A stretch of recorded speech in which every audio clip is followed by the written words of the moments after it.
বর্তমান ক্লাসটি fourth semester general লঘু সিদ্ধান্ত কৌমুদী বিভক্তি অর্থ প্রকরণ। আশা করি তোমরা ভালো আছো। যতটুকু ভালো এই সময় থাকা যায়, খুব বেশি ভালো তো আমরা আশা করতে পারি না। আমরা পরস্পরের সাথে মিলিত হতে পারছি না, কতদিন আমাদের দেখা হচ্ছে না। আমরা আমাদের সেই ক্লাসরুম, আমাদের পরস্পরের ইন্টারাকশন, এই সমস্তগুলোই বন্ধ হয়ে আছে। দেখা যাক কবে আবার আমরা সেই পুরনো ক্লাসরুমে পুরনো ভাবে ফিরে যেতে পারি। তো যেরকম ভাবে আগের অনলাইন ক্লাসগুলো হচ্ছিল, ঠিক সেরকম ভাবে আজকেও আমরা অনলাইন ক্লাস শুরু করব। এই ক্লাস শুরুর আগে আমরা একবার মনে করে নিতে পারি যে আমাদের আগের ক্লাসে কি হয়েছিল। সেখানে আমাদের প্রথমা বিভক্তি আমরা দেখেছিলাম। প্রথমা বিভক্তির সূত্র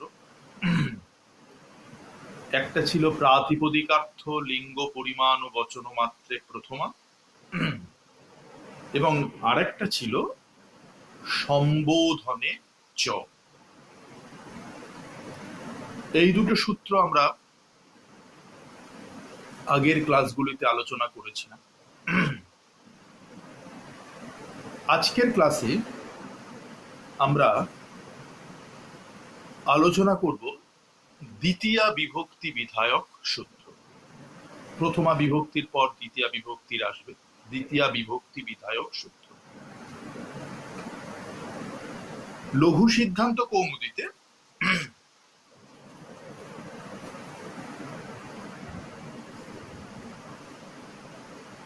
যেটা আছে, ওই বিভক্তি অর্থ প্রকরণে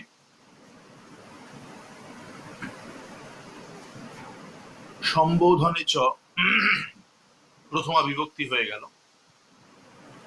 এরপর আসছে কর্তুরীপ্সিততমং কর্ম। কর্তুরীপ্সিততমং কর্ম,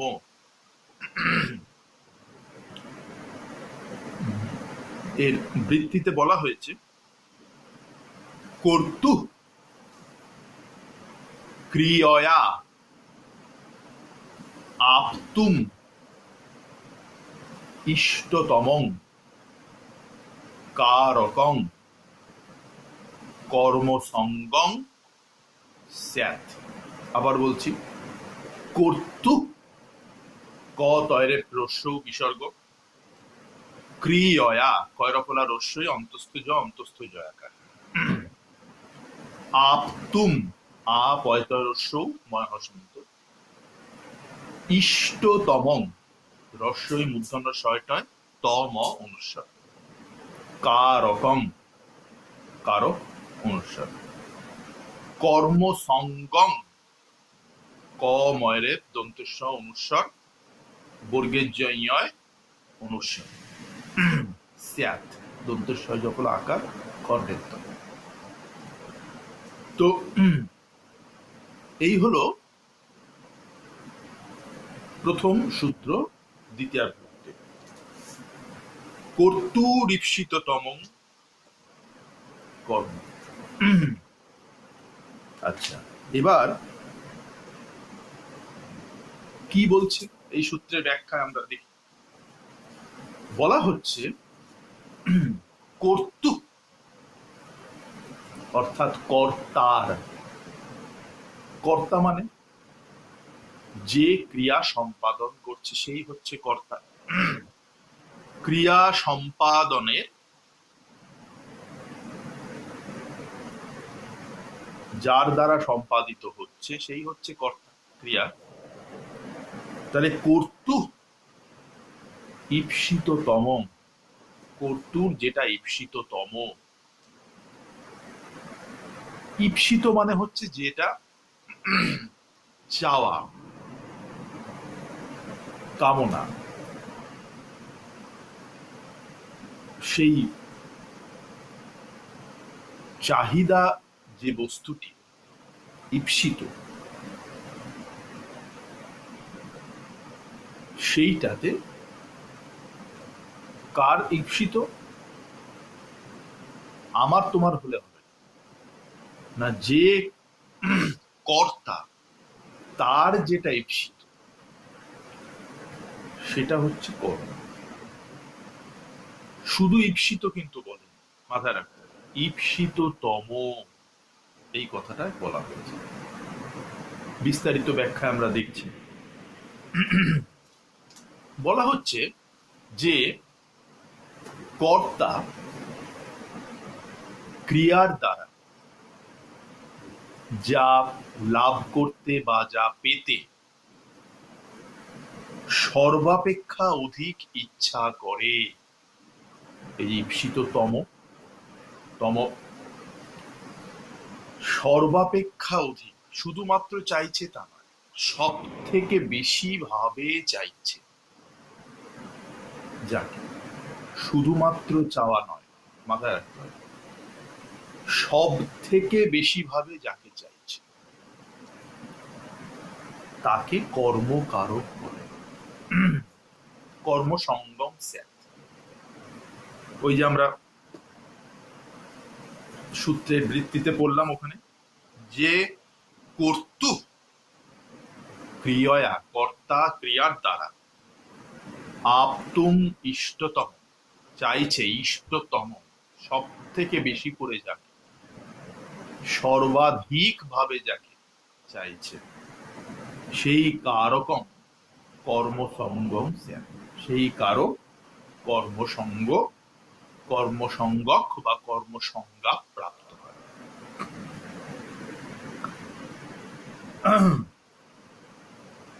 এমন কতকগুলি ক্রিয়া আছে যারা কোনো ব্যক্তি, দ্রব্য, ভাব প্রভৃতিকে আশ্রয় না করে সম্পন্ন হতে পারে না। এমন কিছু ক্রিয়া আছে যা কোনো ব্যক্তি, দ্রব্য, ভাব প্রভৃতিকে আশ্রয় না করে সম্পন্ন হতে পারে না। এই ধরনের ক্রিয়াকে বলা হয় সকর্মক ক্রিয়া। আর যাকে আশ্রয় করে ওই ক্রিয়া সম্পাদিত হয় তাকে ওই ক্রিয়ার কর্ম বলা হয়। তাহলে ক্রিয়ার কর্ম কি বলছে? এমন কিছু কর্ম আছে, ক্রিয়া আছে, সরি, এমন কিছু ক্রিয়া আছে যা ব্যক্তি, কোনো ব্যক্তি, বস্তু, ভাব ইত্যাদিকে আশ্রয় না করে উৎপন্ন হতে পারে না। সেই সমস্ত ক্রিয়াকে কি বলা হচ্ছে? বলছে সেই সমস্ত ক্রিয়া হচ্ছে সকর্মক ক্রিয়া। আর এই সকর্মক ক্রিয়াগুলো যাদের আশ্রয় করে উৎপন্ন হচ্ছে, সম্পাদিত হচ্ছে, তাকে সেই ক্রিয়ার কর্ম বলা হচ্ছে। যেমন শিষ্য বেদম অধীতে, শিষ্য বেদ পাঠ করছে। এই যে পাঠ করা ক্রিয়াটা, ক্রিয়ার কর্তাকে শিষ্য, এই ক্রিয়াটা শিষ্য কাকে আশ্রয় করে করছেন? না, বেদকে আশ্রয়। তাহলে বেদ হচ্ছে সেই ক্রিয়ার কর্ম।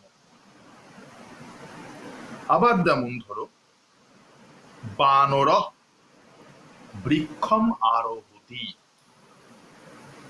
বানর বৃক্ষে আরোহণ করছে। তো এই যে আরোহণ ক্রিয়া, এটা তো একটা ক্রিয়া, আরোহণ। আরোহণ ক্রিয়ার কর্তাকে বানর আরোহতি।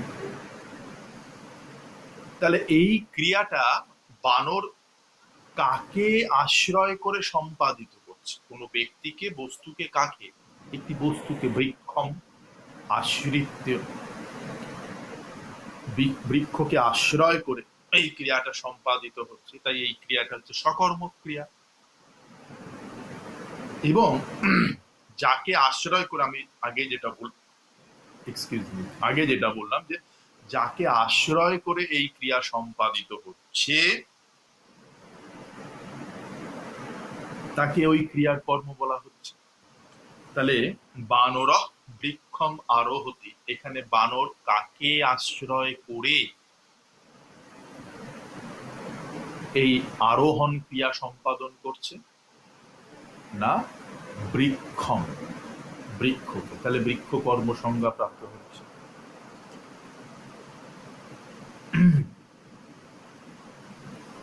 আচ্ছা, তাহলে বলছে এই যে আবার ধরো যাদব রামায়ণং পঠতি, যাদব নামক কোন ব্যক্তি রামায়ণ পাঠ করছে। তাহলে এই যে পাঠ করা ক্রিয়া, এই ক্রিয়াটা কাকে আশ্রয় করে সম্পাদিত হচ্ছে? রামায়ণং। তাহলে এইভাবে এই যে অধ্যয়ন ক্রিয়া, প্রথমে বেদ অধ্যয়ন করছে, তারপর আরোহণ ক্রিয়া, বানর গাছে আরোহণ করছে, এবং পঠন ক্রিয়া, রামায়ণ পাঠ করছে।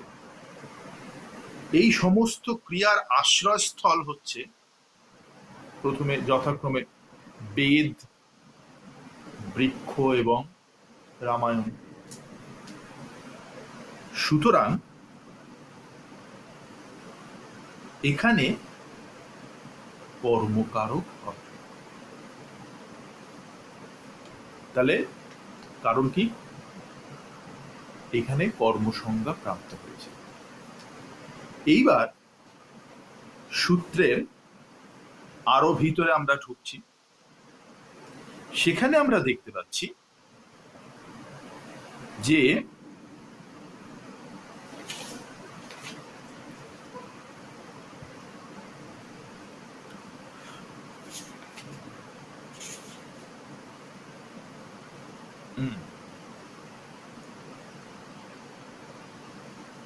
তাহলে আমরা কি বললাম? কর্তুক ঈপ্সিততম কর্ম, অর্থাৎ কর্তা যাকে সব থেকে বেশি করে পেতে চায় সেই হচ্ছে কর্ম।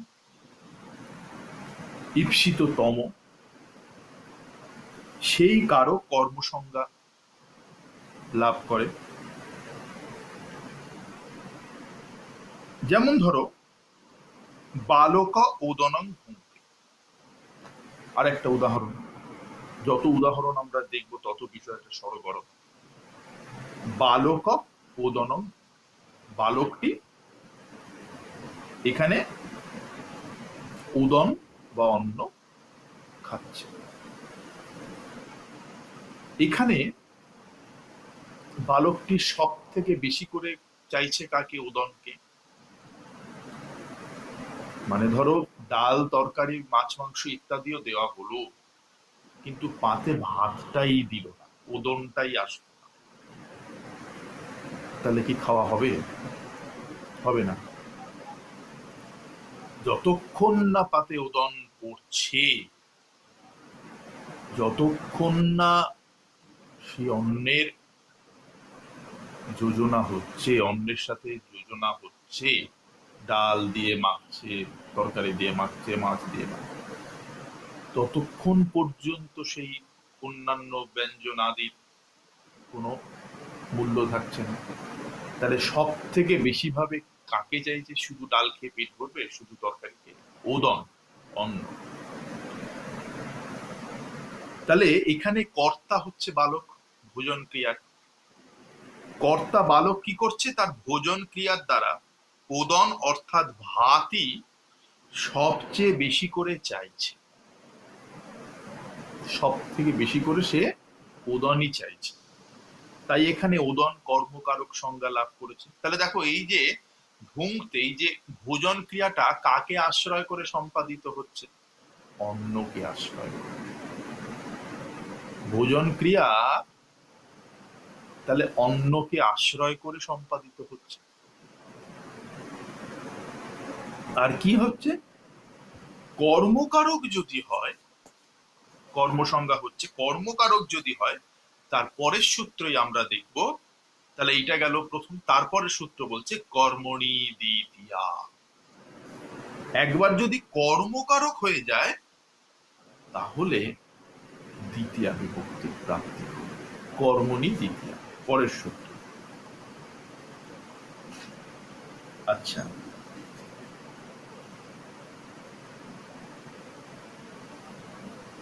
কর্মণি দ্বিতীয়া কি বলছে? কর্মণি দ্বিতীয়াতে বলছে যে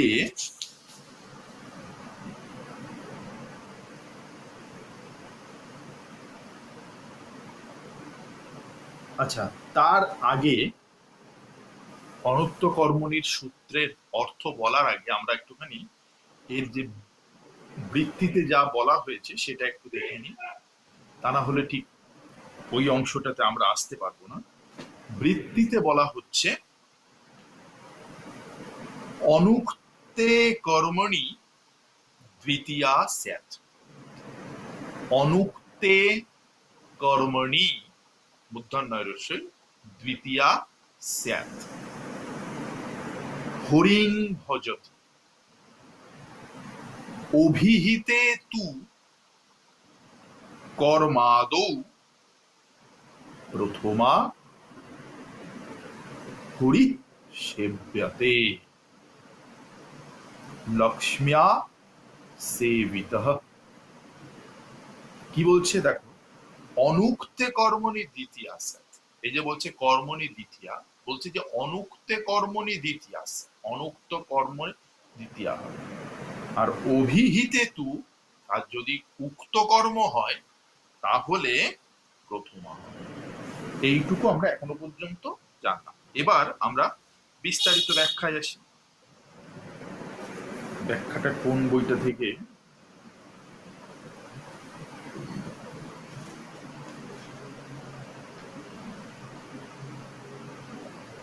আচ্ছা, তাহলে কর্মণি দ্বিতীয়া। এবার সেখানে কি বলছে? বাংলা অর্থ যেটা বলছে সেটা হচ্ছে, যেটা আমরা জানবো সেটা হচ্ছে অনুক্ত কর্মের বাচক, অনুক্ত কর্মের বাচক শব্দের উত্তর দ্বিতীয়া বিভক্তি হয়।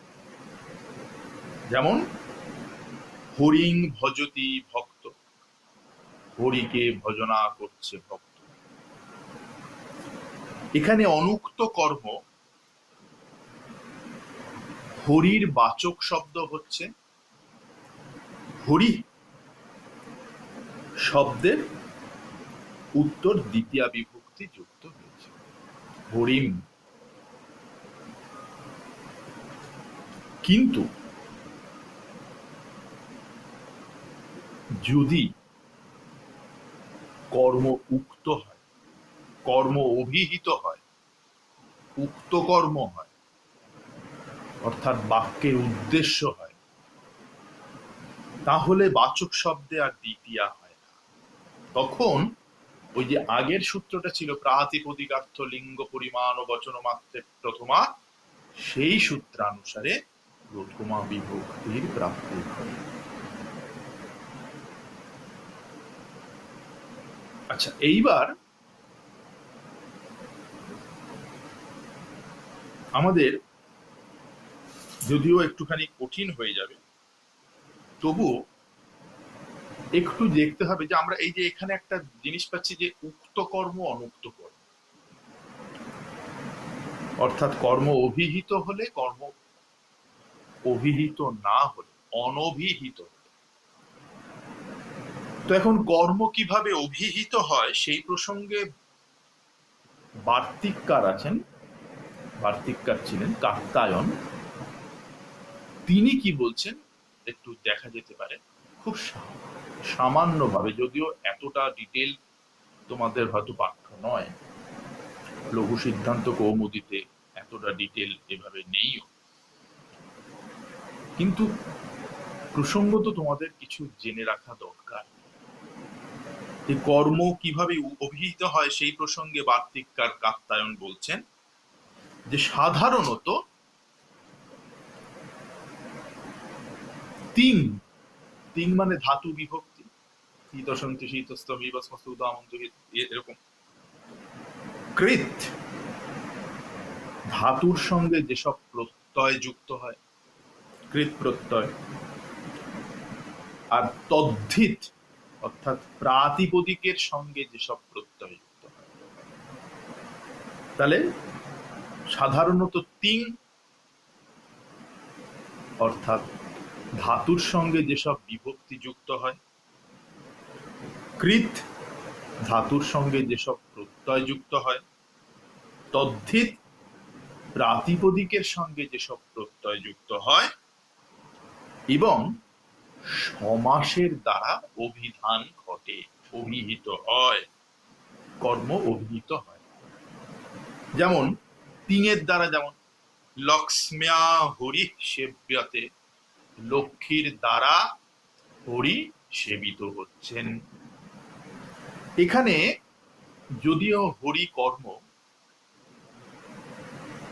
কিন্তু এই যে সেব্যতে পদের কর্মবাচ্যে যে লট তে বিভক্তি এর দ্বারা উক্ত হয়েছে,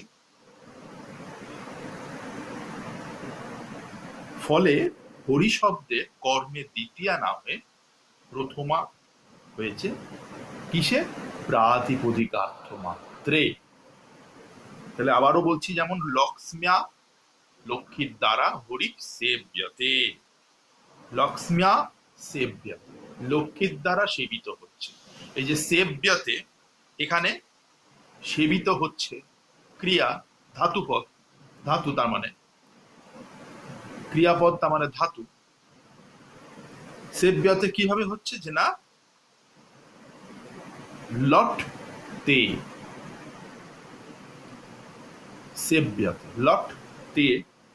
তাহলে এই যে তে বিভক্তির দ্বারা উক্ত হয়েছে লক্ষ্ম্যা সেব্যতে, তাই হরিং না হয়ে হরি হয়েছে। তাহলে এখানে ওই যে বললাম যে অভিধান ঘটে কি কি দ্বারা? ধাতু বিভক্তি, কৃত প্রত্যয়, তদ্ধিত প্রত্যয় আর সমাস। তাহলে প্রথমে হচ্ছে ধাতু বিভক্তি, তিতসন্তি, এখানে সেই ধাতু বিভক্তির দ্বারা তে। আচ্ছা, আবার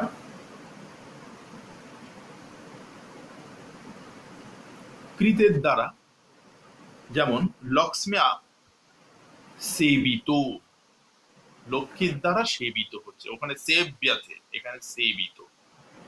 এখানে এই যে কৃত অর্থাৎ ধাতুর সঙ্গে প্রত্যয় যুক্ত হয়েছে, সেবিত, কৃত প্রত্যয়, এখানে ত যুক্ত হয়েছে, এই তয়ের দ্বারা কর্মহরি, কর্মরূপ হরি উক্ত হয়েছে, অতএব প্রথমা বিভক্তি হয়েছে।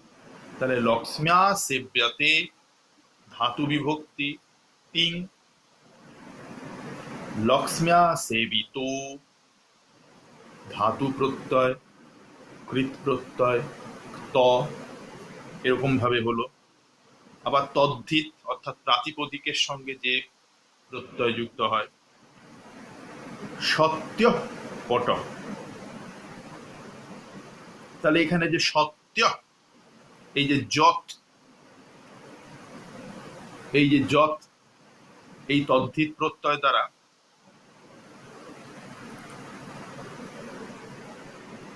কর্মপট অর্থাৎ কাপড় সত্য অভিহিত হওয়ায় এখানে হয়েছে সত্য পট। তাহলে শতেন কৃত ইতি শত প্লাস ইয়ত, এই করে প্রথম আর এক বচনে সত্য। তাহলে তিন বিভক্তি গেল, কৃত প্রত্যয় গেল, তদ্ধিত প্রত্যয় হলো সত্য পট। আবার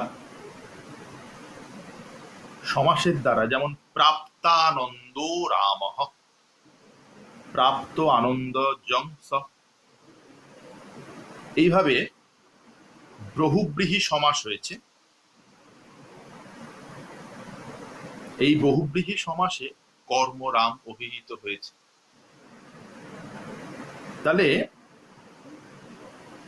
এই যে কর্মের অভিধান ঘটছে, এই যে আমরা দেখলাম যে বলছে যে কর্মণি দ্বিতীয়া, অর্থাৎ কর্মকারকে দ্বিতীয়া হবে। কর্মকারক হলে কিভাবে না, যদি কর্ম অনুক্ত হয় তবে, উক্ত হলে প্রথমা হয়।